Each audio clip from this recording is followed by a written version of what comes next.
Now, what if the path to the NBA Finals was not just a walk in the park, but a leisurely stroll through an empty avenue?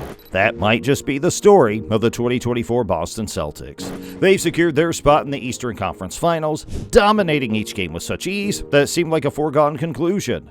The final buzzer has sounded, and the Celtics are once again en route to the NBA Finals.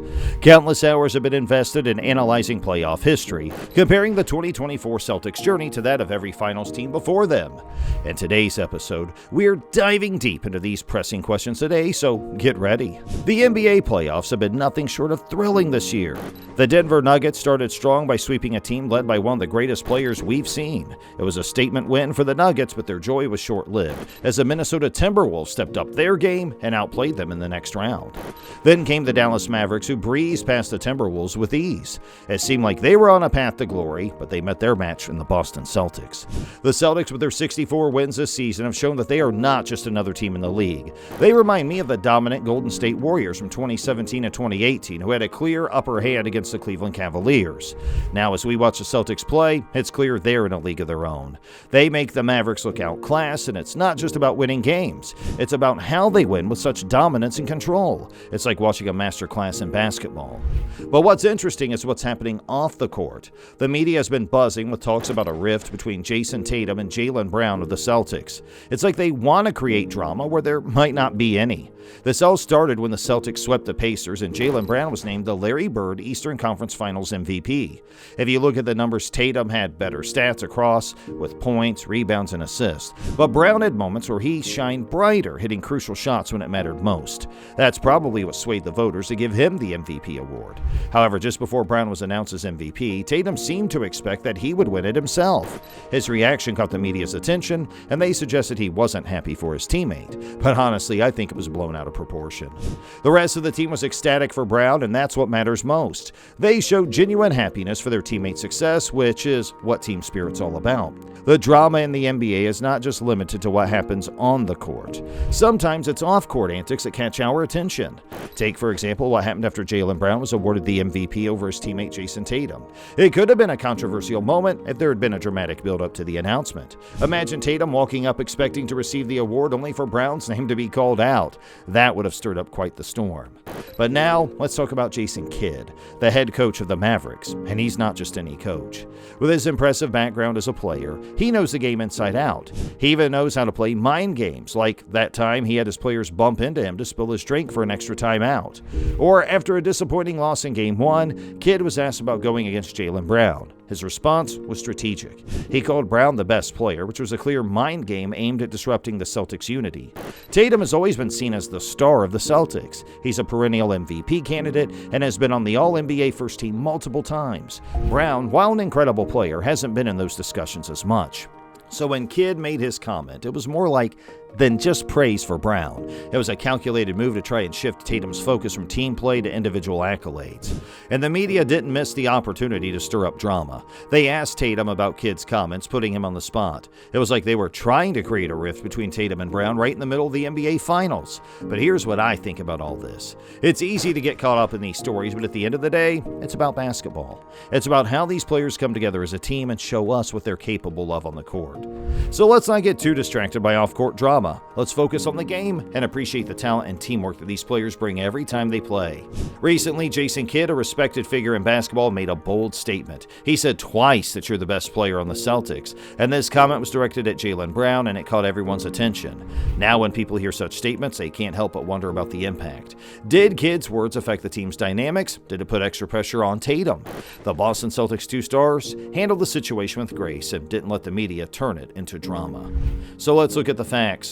In Game 1, after Kidd's comment, Brown led the team with 22 points. He was efficient and his performance was solid. Tatum scored 16 from 16 shots, which isn't standout, but he contributed in other ways.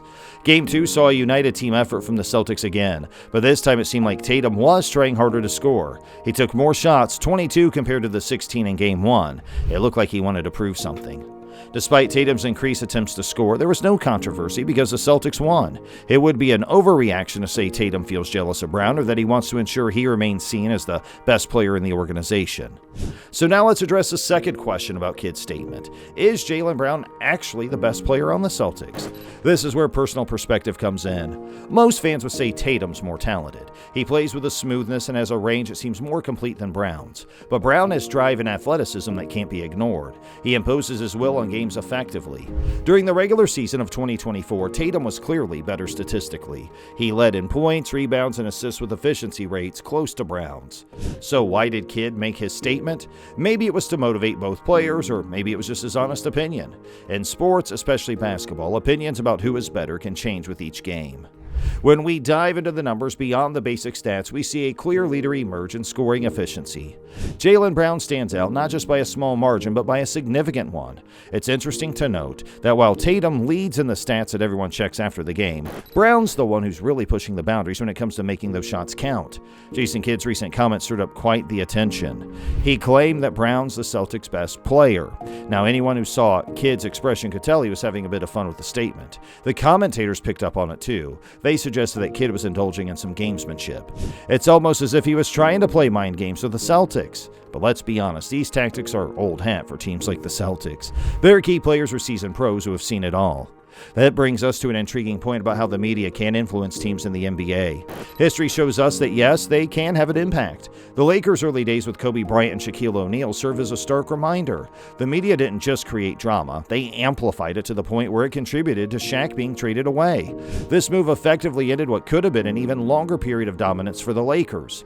The Chicago Bulls of the late 90s also felt the sting of media influence.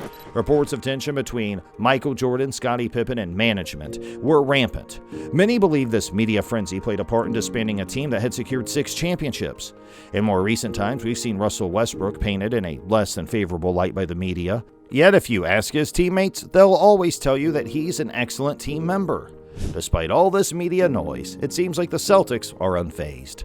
They're playing some incredible basketball right now. I'd even say they could challenge some of the best teams in history with their current form. But here's a twist. Despite their prowess on the court, many find the Celtics' play style less than thrilling. So there you have it, an inside look at how numbers, comments, and media can shape our view of NBA teams and players. Let us know what you think in the comments below. I'm curious to know if you think Jason Kidd was just using gamesmanship, or does he really think Brown is the better player and was speaking honestly in that post-game press conference? What do you think? Would you rather have Tatum or Brown on your team if you could choose only one? And let us know what you think about this postseason and the Celtics and Mavericks run to the NBA Finals. Are you surprised to see both teams there, or did you expect they both would make it with the great runs they've had so far this season? That brings us to the end of today's video, so we appreciate you hanging out with us today. Make sure you like and share our video with all your friends and family and fellow fans of round ball and hardwood, and make sure you tune in for our next video. Press that bell icon and you'll be notified when it goes up. Have a great day, and we'll catch you on the flip side.